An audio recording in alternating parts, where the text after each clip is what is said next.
David Miljour, directeur au pôle Aglo, ben bonjour à toi d'abord. Bon retour, tu étais en France et quiconque suit notre émission sait que la semaine dernière, on s'est parlé depuis Bordeaux.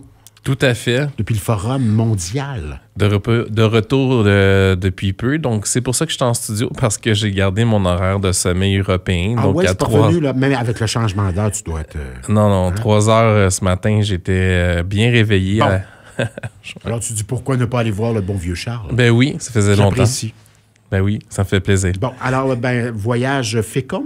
Très fécond, oui. On rapporte de belles choses dans les bagages, dont un des 4 sujets que je vais t'amener là, à la fin de chronique, là, une petite anecdote que tu vas trouver fort savoureuse. OK, parlons-en. Donc, on parle de quoi au départ? On parle de gel de subvention? Oui. Ça a été ces annonces hier, la semaine dernière, en fait, par Québec, au Conseil du Trésor, qu'il y avait gel des subventions, de nouvelles subventions au Québec. Tu as de quoi dire là-dessus, toi? C'est évidemment au niveau de l'économie sociale, c'est pas une bonne nouvelle. Là. Ce n'est pas une bonne nouvelle. Ce n'est pas une bonne nouvelle au niveau communautaire, mais c'est pas aussi une bonne nouvelle au niveau économique. J'explique pourquoi. La ministre Duranceau, elle mentionne très clairement qu'il y a un gel de subvention pour les nouvelles ententes, mais ça ne veut pas dire non plus que les ententes qui ne sont pas encore signées, qui existaient, ils sont sauvés de ce gel de subvention-là.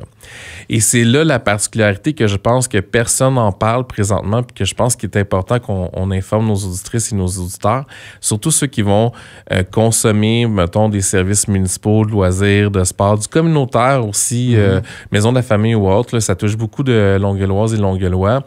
C'est que si on a une entente qui est en renégociation, puis les années 0 et les années 5, donc 2025, on est tous en renouvellement des plans d'action gouvernementaux. Donc, ces ententes-là sont aussi touchées. L'information que j'ai, c'est que chacun des ministères doit fournir leurs priorités d'investissement avant le 7 novembre et ensuite, il y aura des choix qui vont être faits. Je vais suivre avec toi. Je pense que c'est important d'en faire cette précision-là, mais ça peut beaucoup changer les choses. Et entre toi et moi, je trouve ça très, très préoccupant. Voilà, donc ce que je comprends, en fait, moi j'ai connu à une autre époque, puis elle nous a quittés la semaine dernière, Lise Bacon, l'ancienne ministre de la Culture, sous Robert Bourassa. Je me souviens de coupes au niveau culturel qui avaient fait beaucoup jaser, puis qui avaient vraiment, qui avait obligé beaucoup de compagnies à fermer, beaucoup de compagnies de théâtre, beaucoup de compagnies également en culture, d'organisation en culture. Et ça ressemblait un petit peu à ça, à ces annonces-là. Alors, est-ce qu'on s'en va vers des fermetures? Est-ce qu'on s'en va vers des choses semblables? Toi, tu peux me le dire. Là. Il y a eu des réactions, je présume. Tout à fait. Moi, je pense que pour en parler ce matin, c'est aussi de dire aux gens qui sont au sein des communautés, prenez pas ça à la légère. Je pense que les programmes qui sont existants, là, par exemple, le programme d'infrastructure en économie sociale, là, le PIEC d'investissement Québec, il existe depuis des années et des années. Il est gelé présentement. Donc, c'est pas simplement les nouvelles ententes à venir ou les nouveaux programmes de subvention. C'est ceux aussi qui sont pas ouverts, ceux qui sont en négociation et ceux qui sont à venir aussi dans le développement. Donc, ça va...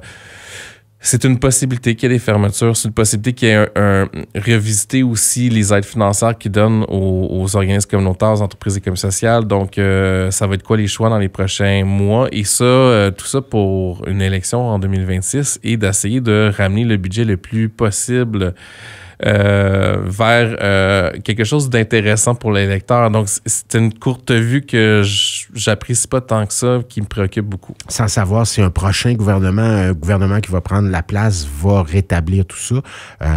Règle générale, ça s'est pas fait souvent, ce genre de choses-là. Exactement. Quand on a sorti le tube, la porte à l'air du tube, on l'a pas remis dedans souvent. Malheureusement, non. Ouais, enfin. Bref, on va en parler de tout ça, j'ai bien l'impression, dans les prochains mois, les prochaines semaines. Donc, Québec qui gèle les subventions. Vous avez sans doute vu la nouvelle. Allez relire ça si vous ne l'avez pas vu passer. Ça a passé aussi, c'est une sorte d'angle mort avec tout ce qui se déroule, les élections municipales, entre autres, tout ce qui se présente aussi du côté de chez nos voisins du Sud, qui prennent souvent le haut du pavé, le haut des bulletins de nouvelles, alors que des fois, il y a ces nouvelles-là qui passent sous le radar. Tout à fait. Et on le déplore. Tu nous parles d'élections municipales, Loïc Blanquart et Soraya Martinez par la suite. Tout à fait. Loïc Blanquart, très intéressant l'élection à la mairie de Saint-Lambert. Simplement pour mentionner que, dans les années précédentes, le pôle a travaillé à faire des rapprochements avec Saint-Lambert. On n'est pas parvenu à faire les rapprochements à la hauteur de nos objectifs au pôle agglo. Et donc, on voit une possibilité ou une opportunité intéressante de s'asseoir avec Loïc Blanquart pour justement parler d'économie sociale. Est-ce qu'on peut soutenir la société de développement? Ça pourrait être intéressant, un redémarrage, travailler sur le commerce local ou autre. Mais je sais aussi qu'on a eu quelques échanges, Loïc et moi, dans le passé, notamment lors du sommet de l'économie sociale à laquelle on a eu des élus responsables de 3 villes qui sont venus et Loïc nous a poliment dit pourquoi pas Saint-Lambert.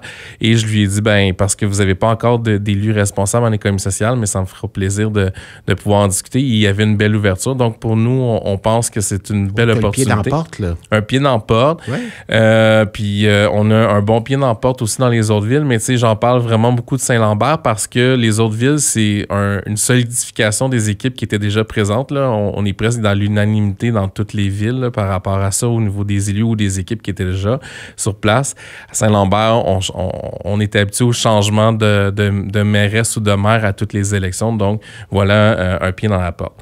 Oui. Pour Soraya Martinez-Ferrada, le seul commentaire... La mairesse de Montréal aussi, il faut le dire. Là. Tout à fait, la mairesse de Montréal. Je pense qu'il y a quelque chose d'hyper intéressant, à la fois pour l'économie sociale, à la fois pour Longueuil dans son élection.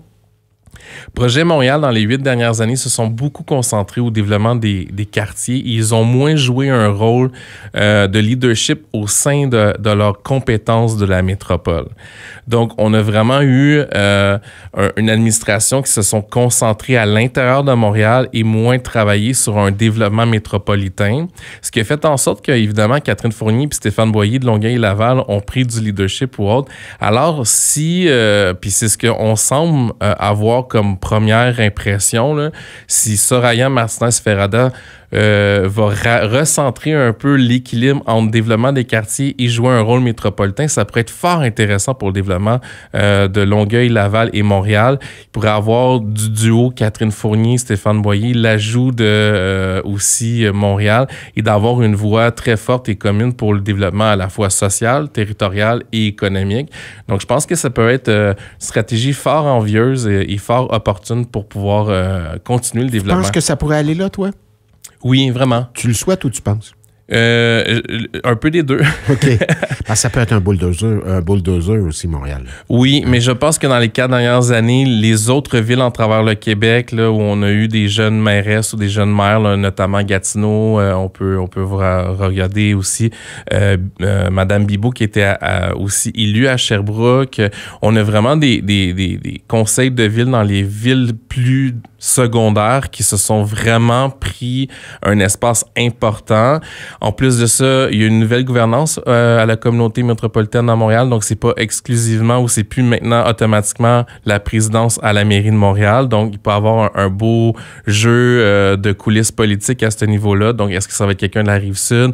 Bon, on a de bonnes pointures sur la Rive-Sud pour assumer une présidente de la CMM. Puis, on est dans un contexte où plusieurs maires et mairesses sont là en poste depuis 1 ou 2 mandats et l'administration de Montréal arrive toute nouvelle. Donc, il va y avoir un beau jeu politique, je pense, intéressant. Donc, s'il y a un renforcissement du leadership de la métropole, ça pourrait avoir de bonnes retombées pour les autres villes de la Rive-Nord et de la Rive-Sud qui fait partie de la communauté métropolitaine. Donc, le pôle veut jouer un rôle de collaboration, particulièrement pour l'agglomération de Longueuil. On termine en parlant de ton voyage à Bordeaux. Ben oui, une petite anecdote. J'ai été invité à une rencontre d'échange à Bordeaux Métropole sur l'approvisionnement responsable parce que le pôle Agglo, on a fait un guide d'approvisionnement responsable pour augmenter le nombre de contrats dans nos villes en économie sociale. Et j'arrive là-bas avec mon chandail Longueuil comme ça, puis des jeans, et je me rends compte que c'est une rencontre officielle dont l'Italie, le Maroc, la France, l'Union européenne sont présentes. Tu aurais besoin d'un tuxedo? J'aurais eu besoin d'un tuxedo. Non.